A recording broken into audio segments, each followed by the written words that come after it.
अस्सलाम वालेकुम, जय हिंद, जय महाराष्ट्र। खालिद मामू बोल रहा हूँ मुंबई से। दोस्तों, मेरे फेसबुक का जो पेज है उस पे तकरीबन 29,000 फॉलोअर्स है। यूट्यूब का जो पेज है कुछ 5-10 हज़ार उसके ऊपर फॉलोअर्स है। ऐसे मिला के कुछ 30-40 हज़ार पूरे मिला के, यानी कि फेसबुक के अकाउंट्स, यूट्यूब के अकाउंट्स, सारे अकाउंट्स पे मेरे यानी कि 40-50 हज़ार फॉलोअर्स हैं। मेजॉरिटी उसमें मुसलमान हैं। मुसलमान मुझे पूछते हैं, खालिद मामू, बहुत सारे सवाल करते हैं, फ़ोन भी करते हैं मुझे। एक मेन इनका ये है कि अरे खालिद मामू, उद्धव ठाकरे साहब की सरकार है, शिवसेना की सरकार है, हमारे ईद के टाइम पे हमको नमाज की दिक्कत होती है और रमज़ान के टाइम पर मसला होता है, और अभी गणपति का टाइम है तो जगह जगह मंडल बने हुए हैं। तो कैसा है मालूम है, मैं ये गणपति और ईद और रमज़ान ये सारी चीज़ों पे मैं ध्यान नहीं देता हूँ, क्योंकि मैं एक सोशल वर्कर हूँ, लोगों का काम करता हूँ, चाहे वो छोटा हो, अस्पताल का हो, किसी बॉडी का पोस्टमार्टम रुकवाना हो, किसी की पुलिस स्टेशन में मदद करना हो, किसी बिल्डर, ये सब छोटे मोटे काम करते रहता हूँ। देखिए मुसलमान, मैं जो ये आज वीडियो बना रहा हूँ और आपको आज एक आखिरी बार मैं मेरी तरफ से समझाऊंगा, और मैं आपको बताना चाहूँगा कि मुसलमान, मेरी बात कड़वी लगेगी आप लोगों को, मुसलमान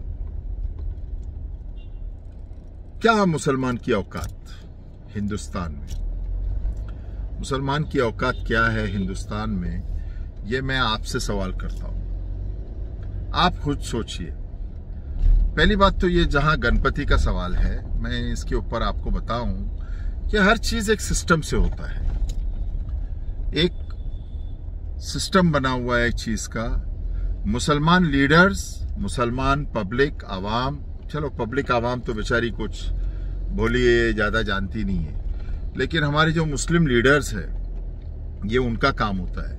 गणपति का मैं आपको बता दूं कि 2-3 महीने पहले एक मंडल बना। सारे मंडलों के अंदर साउथ बॉम्बे का जैसे एक है, नॉर्थ मुंबई है, हर तरफ पे एक मंडल बना हुआ है। वो मंडल के हिसाब से उनका पुलिस में एक तरफ से परमिशन गया हुआ है, जिला वाइज गया हुआ है। साउथ मुंबई का तमाम जितने भी मंडल के परमिशंस है एक साथ में गया हुआ है। उनके परमिशंस, उनकी एक कमेटी बनी है, एक तरीका और सिस्टम से काम होता है। और खुशी की बात है कि जो हिंदू लीडर्स है वो अपने धर्म के लोगों को ऐसी सब चीजों में बराबर मदद करते हैं। हमारे लोगों का देखो तो, हमारे लोगों का ना कोई सर है, ना पैर है, ना कोई नेता है, ना कोई सही लीडर है। बस यूं ही चले जा रहे हैं, बस यूं ही जा रहे हैं, कोई नहीं है बोलने वाला। 1-2 मंत्री लोग है, नवाब मलिक है, असलम शेख है, ये लोग तो पता नहीं क्या करते नहीं करते, लेकिन I don't know what kind voice there is in the Vidhan Bhavan. क्या आवाज उठाते हैं, क्या करते हैं, क्या मदद करते हैं, मुझे पता नहीं। बस इतना शॉर्ट में बोलूंगा कि रेड लगी पड़ी है, सब वाट लगी पड़ी है, कुछ कोई ठिकाना नहीं है हमारा। मैं जो बात अभी बोलने वाला हूं वो बहुत ही दिल को चुभने वाली बात है, बहुत दिल को चुभेगी आपकी, लेकिन जो हकीकत है वो तो है। थोड़ा गाड़ी साइड पे लगा देता हूँ, बताता हूँ, क्योंकि टॉपिक बहुत इम्पोर्टेंट है, कहीं मैं जज्बात में ना आ जाऊं, गुस्से में ना आ जाऊं। देखिए, आप एक बात समझ लीजिए, मुसलमान, ऐ मुसलमान, तेरी औकात क्या है, तेरी औकात क्या है, आज मैं तुझे बताता हूँ।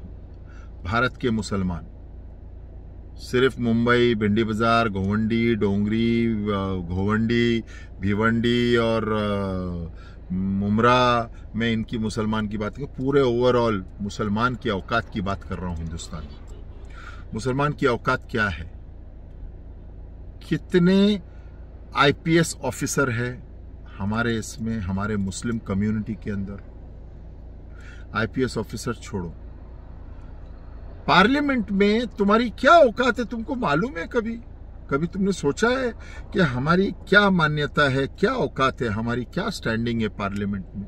आपको पता है 546 एमपी में मेंबर्स ऑफ द पार्लियामेंट 2% है मुसलमान, 2% मुसलमान है। कुल मिला के 14 या 17 एमपी है 546 में, तो तुम्हारी कहां से कोई सुनवाई होगी?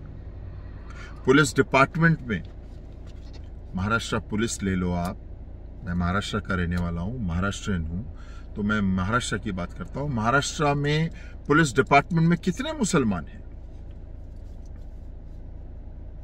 हमारे एमएलएस कितने हैं? हमारे कॉर्पोरेटर्स कितने हैं? एजुकेशन लेवल बात करो तो आईपीएस ऑफिसर्स कितने हैं मुसलमान? आईएएस ऑफिसर्स कितने हैं हमारे? कुछ परसेंट। तो ये गलती किसकी है? ये गलती हम मुसलमानों की है। हम हमारे बच्चों को पढ़ाते ही नहीं है। हमारे बच्चे क्या कर रहे हैं? मैं नहीं बोलता हूं सब बच्चे गलत है, लेकिन हमारे मेजॉरिटी बच्चे क्या कर रहे हैं? नागौरी पे बैठे बाइक पर, सलीम भाई, शकील भाई, अलीम भाई, वो सलीम पासपोर्ट और दुबई और तलवार और क्या भी फालतू बकवास करते। हमारा बच्चा सो के उठता है 12 बजे। अभी भिंडी बाजार डोंगरी चले जाओ, वहां पर बाइक पे लेके घूमो, कोई भी मियाँ भाई एरिया में चले जाओ आप, वो लड़का बाइक पे मोबाइल भी इस्तेमाल कर रहा है और वो मोटरसाइकिल भी, स्कूटर भी चला रहा है। कोई निजाम नहीं है हमारे इधर, कोई डिसिप्लिन नहीं है हमारे इधर, हमारे बच्चों में डिसिप्लिन नहीं है। जाओ जाके भिंडी बाजार के जंक्शन पे खड़े हो जाओ जाके नल बाजार के जंक्शन पे खड़े हो जाओ। यहां से बाइक आ रही है, वहां से बाइक आ रही है, यहां से आ रही है, ट्रैफिक सिग्नल चालू है, बंद है, कोई फर्क नहीं पड़ता। बाप का रास्ता है। अम्मा जान ने दहेज में लाई थी, भाई मैं मियाँ भाई, मैं तो भाई अपने लिए रूल्स रेगुलेशन अप्लाई नहीं होता ना अपने पे। ट्रैफिक रूल्स, हम भिंडी बाजार के सिग्नल पे खड़े रहो। जब मैं भिंडी बाजार बोलता हूं ना, तो आई डोंट मीन भिंडी बाजार। मैं ये बात मुमरा के लिए भी कर रहा हूँ, घोवंडी के लिए भी कर रहा हूँ, भिवंडी के लिए भी कर रहा हूँ, जहां जहां मुसलमान पॉपुलेशन है। हमारे में डिसिप्लिन ही नहीं है। एक मुसलमान आगे बढ़ता है तो उसको टांग काटने के लिए 4 मुसलमान खड़े हो जाते हैं। अल्लाह माफ करे, बोलना नहीं चाहिए, लेकिन हिंदुओं में ऐसा नहीं है। वो एक दूसरे को पुश करते। आरएसएस, राष्ट्रीय स्वयं सेवक, आपको पता है इनका फंडा क्या है, इनका तरीका क्या है? हम सब बोलते हैं अरे आरएसएस, वो विश्व हिंदू परिषद। अरे हम अपने आप को देखें ना, मुस्लिम परिषद क्या कर रही है, आरएसएस क्या करती है, आपको मालूम है? मैं आपको बताता हूं। आरएसएस एक बच्चे को गोद लेती है जो 6 साल, 8 साल, 10 साल का है। वो 8-10 साल का बच्चा अगर जहनी तौर पे एकदम स्ट्रांग है तो वो उस बच्चे को अडॉप्ट कर लेती है। उस बच्चे को अडॉप्ट करके उस बच्चे को वो उसकी स्कूलिंग, उसकी कॉलेज, उसका आईपीएस, उसका आईएएस, उसकी सारी पढ़ाई की खर्चा वो उठाती है। हम क्या करते हैं? हम हमारे एक मोहल्ले के अंदर जहां पे कम से कम 50,000 लोग रहते हैं, हम एक बच्चे को स्पॉन्सर करते हैं कि बेटा तू पढ़ लिख और आगे बढ़, तू आईएएस ऑफिसर बन, तू आईपीएस ऑफिसर बन। नहीं, हम लोग नहीं करते। अरे भाई मेरे को तो अपना खुद का इतना टेंशन है ना, कहाँ बोलूं भाई, माफ करना भाई। हम लोगों का क्या है, खाना और लगाना, 2 ही काम है हमारा। इससे बेहतर कोई चीज आता नहीं हमारे को। बस एक खाने के लिए पैदा हुआ है, बस अच्छा खाना होना चाहिए, और फिर बाकी तो समझ जाओ मैं क्या बोल रहा हूं। यही तो काम है। हम हमारे बच्चों को नहीं पढ़ाते। हम सिर्फ हमारे बच्चे छोड़ो, अरे हमको चाहिए कि हम दूसरे कोई अच्छे ज़हीन बच्चे को स्पॉन्सर करें। हमारे इधर बड़े बड़े तोप तवंगड़ मियाँ भाई लोग हैं, एक से एक भाई। इनके घर के नीचे चले जाओ तो कम से कम 6 करोड़ रुपए की तो गाड़ियां खड़ी है इनके घर के नीचे। एक्सक्यूज मी, मैं नाम नहीं बोलूंगा, बड़े बड़ी बड़ी मर्सिडीज 1.5 करोड़ की 2 करोड़ की तो गाड़ियां हैं इनकी, एक एक हजारों करोड़ का इनका बैंक बैलेंस है। हर बिल्डिंग का कोने में आंख उठा के देखो तो इनकी है। आज मैं बड़े बड़े लोगों का नाम बोलता हूं, आरिफ नसीम खान,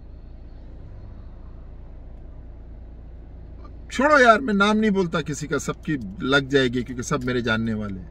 मैं खाली एक बात बोलूंगा, मैं एक बात इनसे पूछूंगा, इन्होंने क्या एक मुसलमान फ्री एजुकेशन सेंटर बनाया है? एक IAS IPS सेंटर बनाया है जहां पर, अरे कम से कम फ्री कोचिंग क्लासेस तो बनाओ हमारे बच्चों के लिए।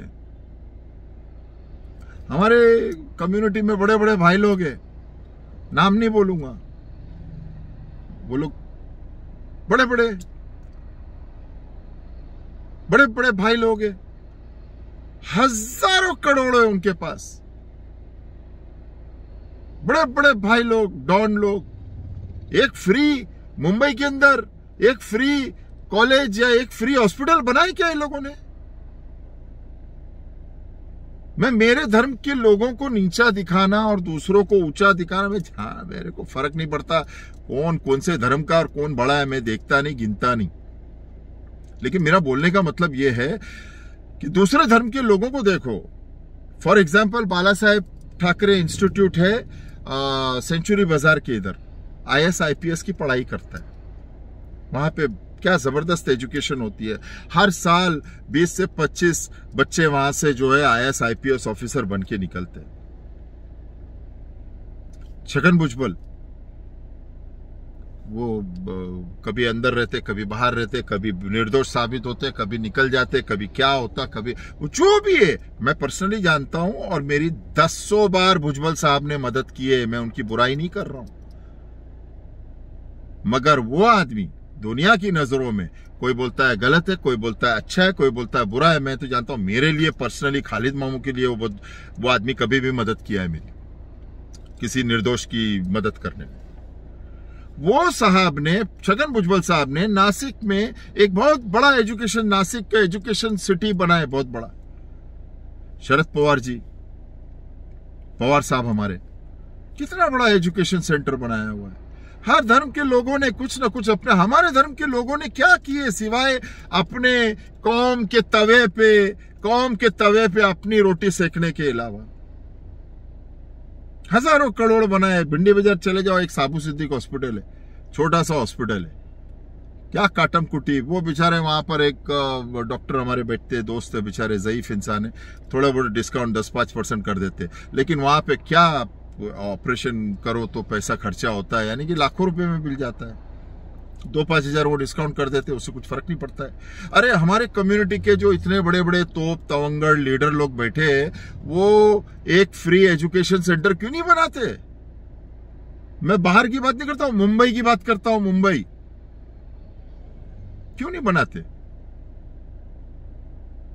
ताकि हमारा एक औकात बने, एक स्टैंड बने, कुछ हमारा लगे कि भाई हम लोग भी कोई लोग है इस दुनिया में।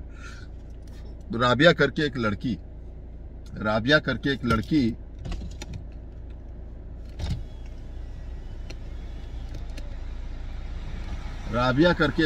है। एक सेकंड, हाँ भाई, होल्ड करना।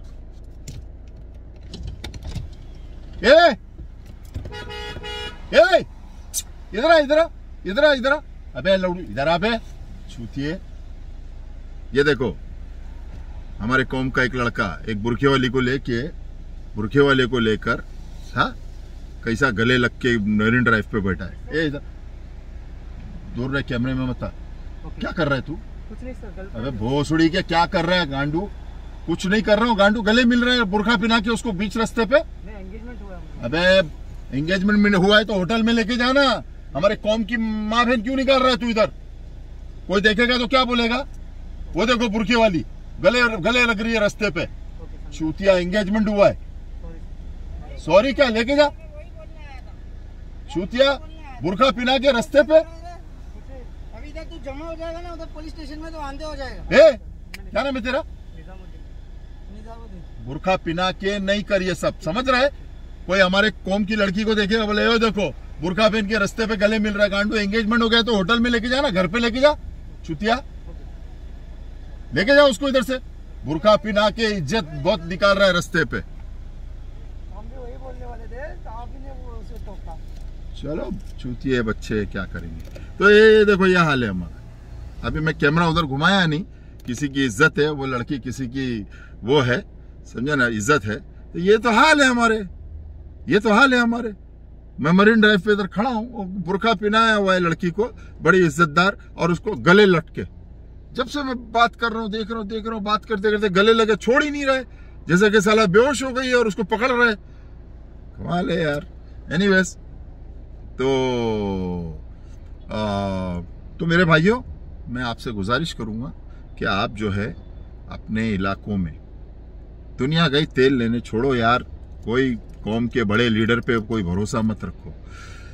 जैसे मोहम्मद अली रोड हो गया, डोंगरी हो गया, भिंडी बाजार हो गया, गवंडी हो गया, मीरा रोड हो गया, जहां कहीं हमारे मुस्लिम आबादी ज्यादा हो, तो वहां पर आप जो है कोई एक बच्चे को स्पॉन्सर करो। अगर अल्लाह ने आपको नवाजा है तो उसको एजुकेट करो आप, ताकि वो कल बड़ा हो। मैं बोलनी, मेरे बारे में मैं नहीं बोलूंगा, अल्लाह माफ करे, बोलना नहीं चाहिए। अल्हम्दुलिल्लाह ये काम मैं भी करता हूँ, मगर खामोशी से करता हूँ, खामोशी से। कोई बच्चे को स्पॉन्सर कर दिया, किसी की फीस भर दिया, ताकि यार कम्युनिटी के अंदर कुछ कंट्रीब्यूशन। मैं हिंदू कम्युनिटी का नहीं बोलता ज्यादा, इसलिए नहीं बोलता क्योंकि उनके जो कम्युनिटी के लोग हैं वो बाखूबी अपनी जिम्मेदारी निभा रहे। हमारे मुसलमान लोग नहीं निभा रहे। उनको ये है कि अरे भाई हम लोग को नमाज को मौका नहीं मिलता ईद में, और भाई वो गणपति के देखो मंडल लग गए रास्ते पे, भाई अरे यार छोड़ो ना मंडल को यार। अरे तुम ईद की नमाज की बात करते हो, तुम बाजमात कभी मस्जिद में फजर पढ़ते हो क्या? तुम छोड़ो ना यार।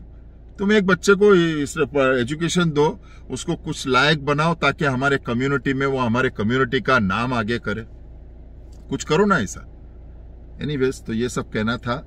और बहुत लोग बोलते हैं अरे भाई मामू कोरोना के टाइम पे ऐसा, कोरोना के टाइम पे वैसा। भाई वो अगर मैं मजाकिया तौर पे, जोक के तौर पे बोलूं तो जोक के तौर पे ऐसा है भाई, यूं समझो कोरोना मुसलमान है, बस कोरोना मुसलमान है। कोरोना का नाम रख लो अल करोना, ठीक है? अल करोना इज अ मुस्लिम। रमजान में आता है, ईद में आता है, बकरा ईद में आता है, जहाँ पे मुसलमानों की ईद की जमात होती है नमाज की, वहां पर आता है। बस ठीक है, उतना बोल के एज अ जोक करके इग्नोर करो उस बात को। ईद की नमाज हो रही है तो भाई कोरोना वहां पे पहले पहुंच गया है। इफ्तारी का टाइम हो रहा है, खरीदी करना है मुसलमान को, तो भाई कोरोना वहां पे इफ्तारी के टाइम पर आ जाता है। हाँ, जुमा की जमात के टाइम में, जुमा का कोरोना का स्पेसिफिक टाइमिंग है भाई। जुमा की जमात के टाइम पे वो 12:30 बजे तैयार होके निकलता है कोरोना। भाई बोले जा रहा हूं मैं तो भाई नमाज में पहली जमात में खड़ा रहूंगा, मैं कोरोना मुसलमान हूं, मैं तो अल कोरोना नाम है मेरा। ऐसा मजाक में लो और चलते बनो यार। अपनी खुद की औकात बनाओ इस देश में। पढ़ाओ अपने बच्चों को, पढ़ाओ अपने बच्चों को, रोको अपने बच्चों को नागोरी पे रोकने से। ये छिछोरे चाले करने, उसकी माँ किधर, बच्ची की माँ बाप किधर है, ध्यान नहीं दे रहे। दो ध्यान अपने बच्चों पे, किधर है तुम्हारी भी मंडल लगाएगी, हमको नहीं मिल रहा है वो ईद में ऐसा। अरे हाँ ठीक है ना भाई, कोरोना मुसलमान है, बात खत्म। कोरोना सिर्फ रमजान के टाइम आता है, मुसलमान के टाइम आता है, ईद के टाइम आता है, खत्म। मुसलमान त्योहार के टाइम पे कोरोना आता है। ऐसा हंसी मजाक करके इग्नोर करो, या तो फिर सिस्टम से काम करो, बनो, कुछ बनो और बनाओ अपने बच्चों को, ठीक है? चलिए, जय हिंद, जय महाराष्ट्र। खालिद मामू फ्रॉम मुंबई रिपोर्टिंग। कौम के बच्चों को पढ़ाओ, ऐसा नहीं कौम के, मैं तो हिंदू बच्चों के भी काम करता हूं, उनको भी पढ़ाओ। गरीब देखो, गरीब की कोई जात नहीं होती है, ना वो हिंदू होता है ना वो मुसलमान होता है। उस बच्चे को पढ़ाओ ताकि वो आगे जाए। अगर हिंदू बच्चे को पढ़ा रहे हो, मैं हिंदू बच्चों को पढ़ाता हूँ, उनकी फीस भरता हूँ, ये करता हूँ।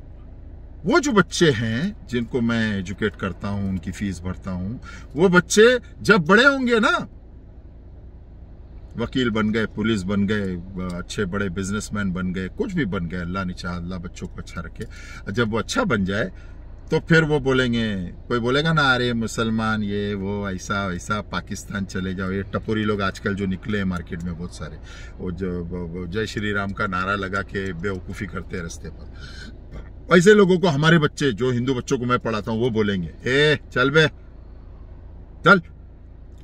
मेरे को एक मुसलमान ने मेरी सारी जिंदगी स्कूल फीस भरा है, मुसलमान लोग खराब नहीं है। कौन बोलता है मुसलमान खराब है? तो ये है, हिंदू और मुसलमान बच्चों को स्पॉन्सर करो, गरीब बच्चों को स्पॉन्सर करो और आगे बढ़ो। बाकी ये सब छोड़ दो, मंडल बनाए, रास्ते पर तंबू लगाए, हम लोग को नहीं होता, वो सब छोड़ो, फालतू बात है।